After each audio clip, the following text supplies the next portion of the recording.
కేరళలో అరుదైన ఘటన చోటు చేసుకుంది. ఓ పెళ్లి వేడుకకు ప్రైవేటు ఆసుపత్రిలోని అత్యవసర విభాగం వేదికగా మారింది.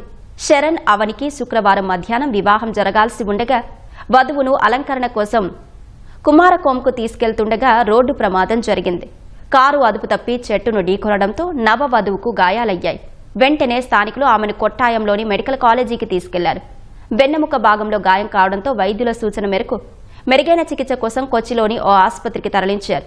సమాచారం తెలుసుకున్న ఇరు కుటుంబ సభ్యులు ఆసుపత్రి వద్దకు చేరుకుని పరిస్థితిని అడిగి తెలుసుకున్నారు. తాము అనుకున్న ముహూర్తానికే వివాహం జరిపించాలని నిశ్చయానికి వచ్చి వైద్యులను సంప్రదించారు. అందుకు వైద్యులు అంగీకరించడంతో ఐసీయూలోనే వరుడు వధువుకు తాళి కట్టారు.